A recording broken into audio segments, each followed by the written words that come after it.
All right, ladies and gentlemen, welcome back again, man. We are back with Mrballen, the Flannel King himself, and this title right here.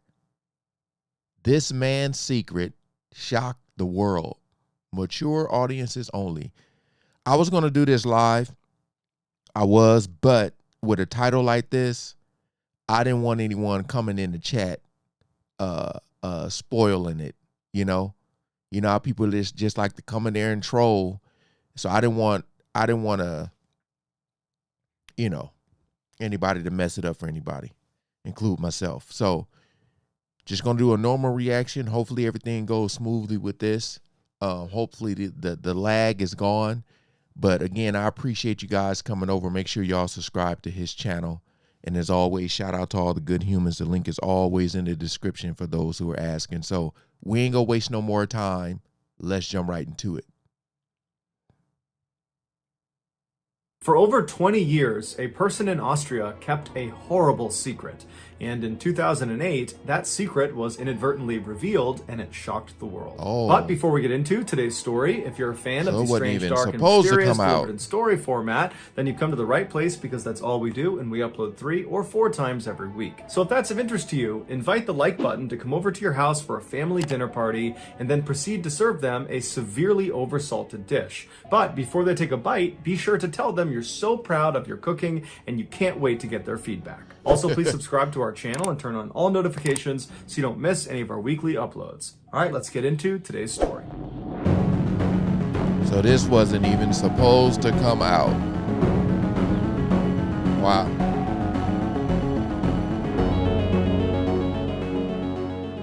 On August 28th, 1984, an 18-year-old girl named Elizabeth went missing. On the first day she was gone, her friends and family went out looking for her, but they couldn't find her.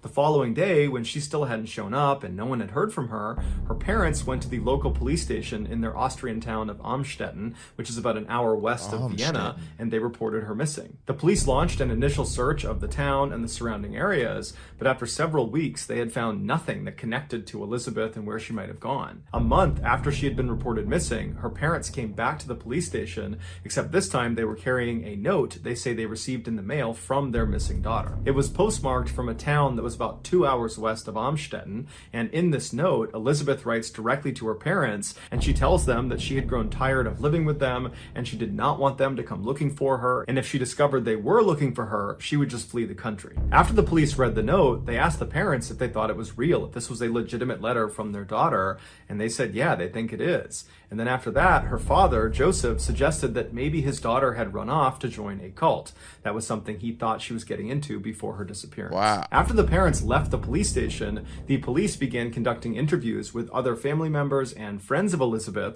to see if it was... Man, those cults be so dangerous. They like brainwash people, and once they gone, they gone.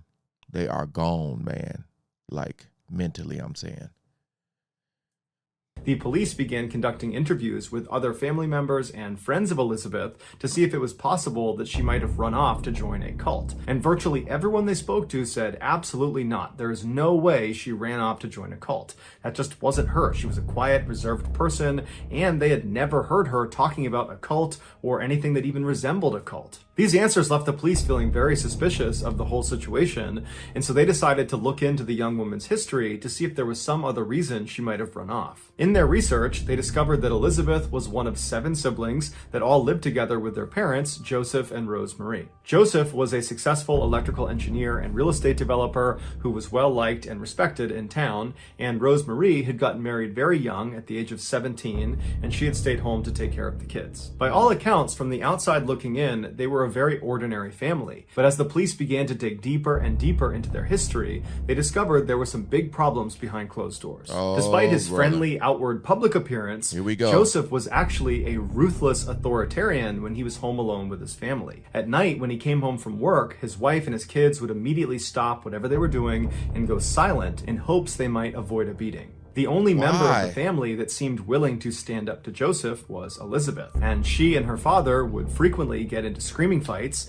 and then as punishment for these fights, Joseph would not only beat his daughter, he would also prevent her from seeing her friends for long periods of time, and he would go through her personal things like her diary. Their toxic relationship finally came to a head when Elizabeth finally ran away from home 2 years prior to her most recent disappearance. She made it all the way to Vienna before authorities caught up to her and brought her back home. Upon learning about this earlier disappearance, the police became convinced that the most recent disappearance was yet another attempt to escape her abusive and controlling father. And so the police decided that this was more of a family affair, and they didn't push the investigation further. A year went by, and neither the police nor her family heard anything from Elizabeth, and so her case was closed. But 24 years later, a seemingly unconnected event broke her case wide open. On April 19, 2008, a 19-year-old named Kirsten was rushed to the hospital in Amstetten. Her skin was so pale it looked almost transparent. She was unconscious and suffering from seizures as well as lung and kidney failure. The doctors were able to stabilize her by putting her into a medically induced coma, but after running a litany of tests, they couldn't figure out what was causing her to have this medical condition, and so they were not able to treat her effectively. They assumed it had to be some sort of genetic condition, so they put her name into the medical database, but nothing came up. Her name wasn't listed.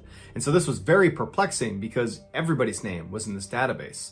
And so they took her name and they ran it in other medical databases, and her name didn't show up in any of them. And so totally confused by this girl who seemingly didn't exist, who was exhibiting symptoms of a condition none of the doctors had seen before, the doctors decide they have to speak to the guy she showed up with, an older man who was out in the waiting room. When the doctors approached him, he said he was Kirsten's grandfather, but beyond that, he offered virtually no new information. In fact, he was aggressive and rude and dismissive, and anytime they asked him questions, he would answer as minimally as possible. And when the doctors really fixated on whether or not Kirsten had some underlying medical condition, he would not give them an answer. He would just dismiss it and say he didn't know anything, but it was the doctor's impression that he did know something, he just didn't want to tell them. And this behavior shocked them because they're thinking the information he has could potentially save his granddaughter's life. Why wouldn't he want to give it to us? And so after this disastrous interaction with the grandfather, the doctors decided to get the police involved. There were just too many red flags not to. When the police arrived, they were surprised to find out that this older man in the waiting room was none other than Joseph, the father of the still missing girl, Elizabeth. Yeah, I knew the that. police asked Joseph, what's going on here?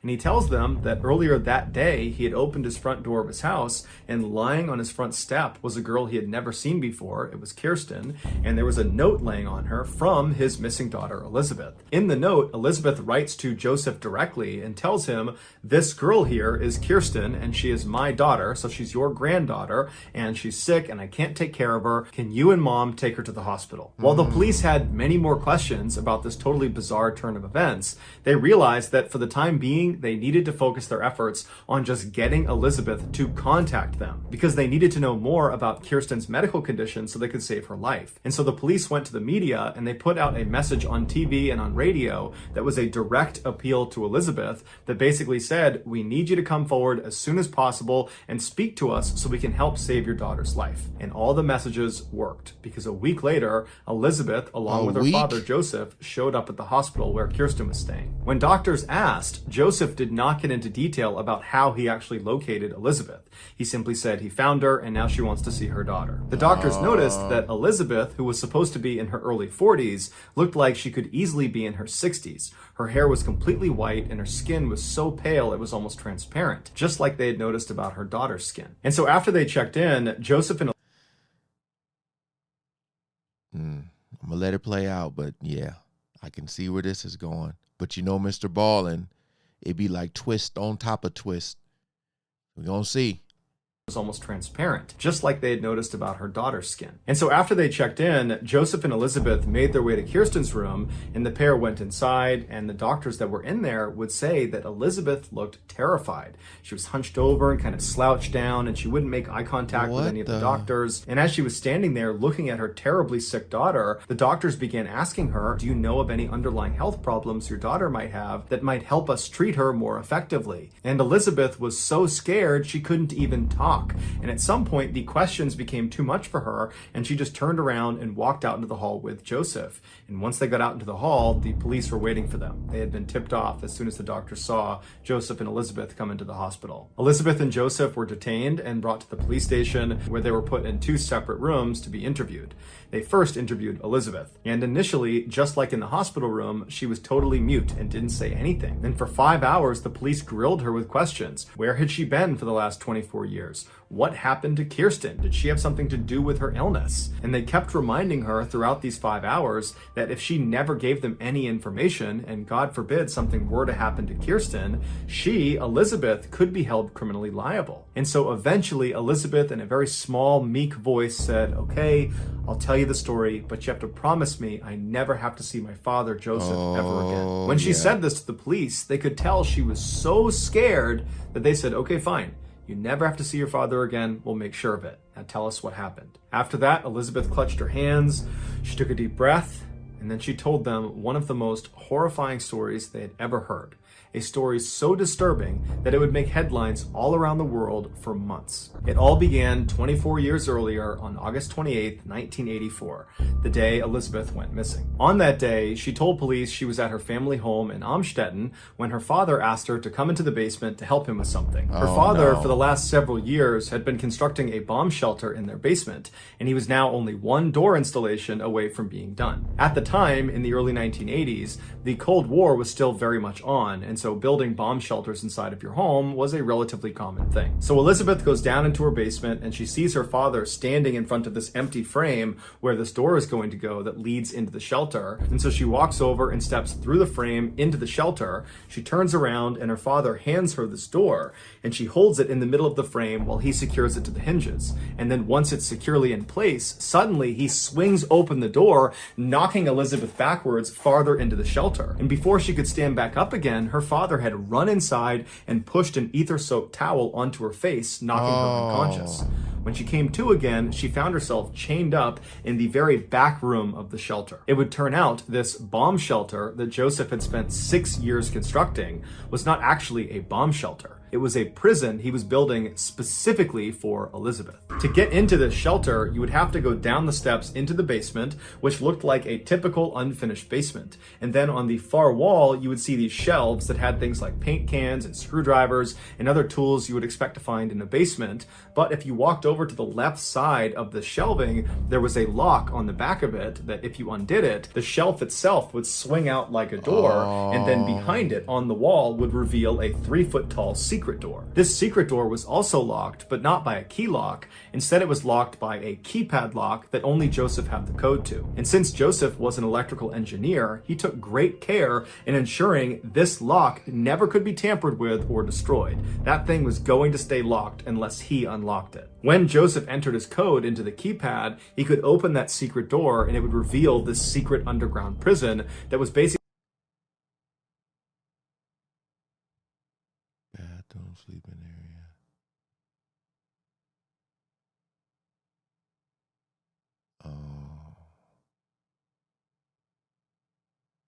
a winding maze of small rooms with ceilings that were too short to be able to stand up all the way in. If you walked through this secret door and actually entered into this prison, you would start by entering this soundproof narrow hallway that went on for several feet before it entered into this very small bathroom area where the bathroom was unbelievably cramped and there was no doors, there was no privacy. And then if you didn't stop in the bathroom and you just kept walking straight through that first hallway, you would reach another hallway that was totally soundproof and narrow, and at the end of that hallway, it would feed into a very small bedroom that was so small that it barely contained the one bed that was inside of it. And then off to the right side of that bedroom was another door that led into a similarly sized bedroom. All of the walls of this underground prison were made of thick reinforced concrete. That, combined with the soundproofing that Joseph had installed throughout the entire prison, meant no one could hear Elizabeth's cries for help. Also, the inside of the prison was heavily monitored by Joseph's security system. Man. So truly, Elizabeth had absolutely no privacy.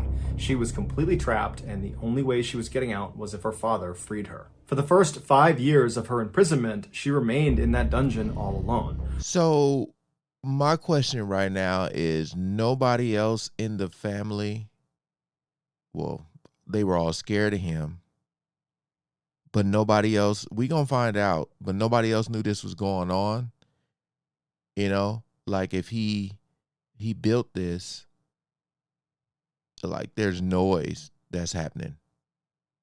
Nobody wanted to see what was going on down there. Her only connection to the outside world was her father, who would come down almost every night to drop off basic supplies and to assault her. As far as Joseph's wife and his other kids knew, he was just spending all this time in the basement because that's where he worked when he was not at the office. In 1988, Elizabeth became pregnant with her father's child. She was terrified of the pregnancy and begged Joseph to at least allow her to deliver the child in a hospital. But he refused. He wasn't willing to potentially expose himself for what he was doing. And so he gave her a book about childbirth, and he gave her a pair of scissors to cut the umbilical cord, and he said, good luck. And so on August 30th, Elizabeth delivered her daughter, Kirsten, alone in that basement. Following the birth of Kirsten, Elizabeth would deliver 6 more of her father's children, all the same way she delivered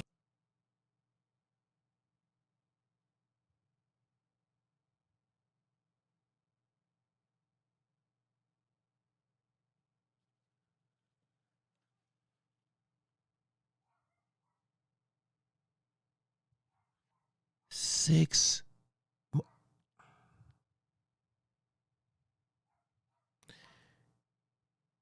Elizabeth would deliver 6 more of her father's children, all the same way she delivered Kirsten, alone and in the basement. In 1996, one of Elizabeth's newborn babies, Michael, was born with respiratory issues, and so Elizabeth pleaded with Joseph to take the baby to the hospital to get help, but Joseph refused. He was worried he would be exposed. And so 3 days after his birth, the baby died in Elizabeth's arms. And after the baby died, Joseph just took the body, threw it in a stove, and incinerated it like it was nothing. In the late 90s, the 6 living children down in the basement were getting bigger and noisier, and so Joseph came up with a plan in order to reduce the chances of them being discovered. And so one day, Joseph went downstairs into the basement, and he took one of Elizabeth's youngest children away from her. And then he threatened her and the rest of the kids down there that if they tried to fight back or if they ever tried to escape, he would seal off the basement and he would gas them to death. Previously, Joseph had punished the entire family by turning off their power and cutting off their food and water supply for multiple days at a time, so they knew he was willing and able to hurt them if he wanted to. And so when he took this young child away from Elizabeth, they didn't put up a fight, and the baby disappeared upstairs. And when Joseph's wife, Rosemary, came home, he put on this elaborate charade about how he had discovered this baby on the front step, and that there was a note attached to the baby, and it was from Elizabeth, their missing daughter, and this child was apparently Elizabeth's, and she couldn't take care of it, and she was leaving it here for he and Rosemary to raise it as their own. And Joseph had actually made Elizabeth write out this note and sign it to add credibility to the story. And so when Elizabeth's mother, Rosemary, saw this note and heard Joseph's story, she believed it. Over the next several years, Joseph would steal 2 more of Elizabeth's young children and then stage having found them on his front step with a note from Elizabeth. And with each discovered child, Rosemary amazingly never asked any questions. She just took the... That's where, you know, that's where the problem come in at right there. When they don't ask questions. Like, come on, man. 1 maybe, but come on, man. Come on, man. Each discovered child, Rosemary amazingly never asked any questions. She just took these kids in, and she and Joseph raised them as their own. Eventually, when these 3 kids got old enough, Joseph would tell them that their real mother, Elizabeth, was a lowlife and she had abandoned them and she didn't care about them, when in reality, their mother and their other 3 siblings they didn't know existed were locked up in the basement below their feet. Initially, investigators believed all of these children Joseph had with Elizabeth were all mistakes, but it would turn out that was not the case. Joseph would admit that the reason he initially imprisoned Elizabeth was because he wanted to completely control her. He wanted to own her. And so he decided that if he could just impregnate her as many times as possible and make her have all these kids, even if she eventually got out of the prison, no man would want her. She had too many kids, and so she would remain his property. Oh my goodness. So over the entire time Elizabeth was imprisoned, over 2 decades, the nightly assaults by her father never slowed down. They happened thousands of times. But despite the horrific and tragic circumstances surrounding each of her children's births, she loved her children unconditionally and would spend all of her time doing her best to educate them and care for them. The 3 children that remained with her, that were not taken by Joseph, she taught them how to read and how to write.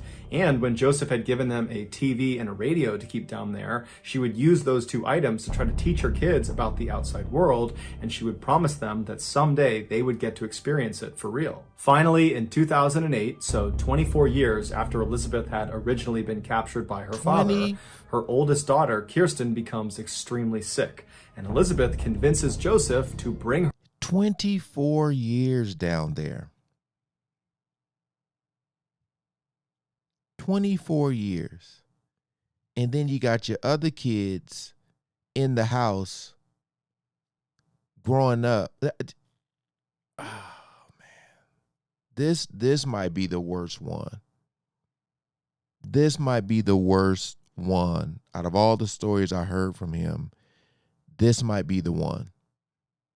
Daughter, Kirsten, becomes extremely sick, and Elizabeth convinces Joseph to bring her to the hospital. And 1 week later, Joseph's heinous crimes were revealed to the world. Once police found out about the secret prison, they rushed to the house and they went downstairs and they used the codes and instructions that Joseph had given them, and they went inside and they freed the last 2 remaining children that were still there. When they brought them to the hospital, the youngest of these 2 kids, who was 5 years old, he didn't speak the entire time. He just pressed his face up against the glass of the car window and he stared out in utter amazement, because to that point in his life, he had never actually seen the world. After those 2 kids were brought to the hospital, they were reunited with the other 3 siblings that had been taken away from them years ago to live upstairs with Joseph and Rosemary. And apparently the reunion was very emotional and the kids were extremely happy to see each other. And then a couple days later, Kirsten would come out of her coma and she too would have a chance to be reunited with all of her siblings. Kirsten would ultimately make a full recovery. It would turn out she was suffering from a severe vitamin D deficiency. And vitamin D you primarily get from the sun, and in her 19 years of life, she had never been in the sun. Wow. As soon as the story broke about this family being trapped inside of this basement, everybody had the same question. How could Elizabeth's mother, Rosemary, not know what was going on in her basement? But the police had the same suspicions about Rosemary, and they investigated her and they ruled her out. And they said she's not at fault here, she's a victim too. She had been so badly abused by Joseph that she lived in fear of him. And so when he forbade her from... See, that's what I was saying about the fear, how they were scared of him, that it's like she could have known, but was so scared that she didn't say nothing. You never know. Nobody's going to know but her. But my goodness, man. My goodness. Ever going anywhere near the basement, she listened. And if she ever heard any strange sounds coming out of the basement, or if she ever suspected any strange behavior by Joseph, she kept those thoughts to herself because she was scared. It's also worth noting that in those 24 years that Elizabeth and her kids were trapped in the basement, Joseph had over 100 people rent out a room inside of his house that was right over the basement. And in those 24 years, not one of those tenants ever said Joseph was acting strangely or complained about strange noises coming from the basement. However, one tenant who was there for a 4-year stretch had a dog with him the whole time, and every night the dog at some point would suddenly stand up, its ears would prick up, and it would start growling like it heard or it saw something. And at first, this tenant would try to see what the dog had seen or heard, but after never seeing anything, he would always just dismiss the dog when it did this at night. Later on, when that tenant figured out what was actually happening inside the house while he was there, he realized his dog was most likely hearing the faint sounds of the family that was imprisoned right below him. After a year of therapy and rehabilitation, Elizabeth and her 6 kids were given new identities by the Austrian government, and they were sent off to a secret location to start their lives over. As such, there's virtually no information about how they're doing today. However, anonymous sources have come forward and said the family has successfully reintegrated into society, and they are all leading relatively normal and happy lives. As for Joseph, he was quickly given a life sentence, and today he is one of the most hated people in his prison due to the nature of his crimes. He is so hated that in 2016, when he was out in general population, he was attacked by other inmates and had several of his teeth knocked out. And so now prison officials are worried if they leave him in general population, he'll be killed, and so he spends virtually all of his time in solitary confinement. He will be eligible for parole in 2024 when he is 89 years old. So that's going to do it, guys. What? How? And why? Eligible for parole?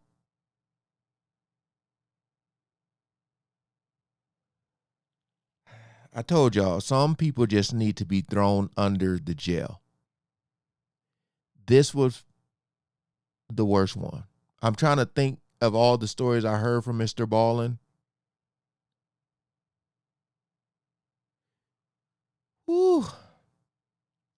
I'm glad I didn't do this live, because I would have been mad if somebody would have spoiled it.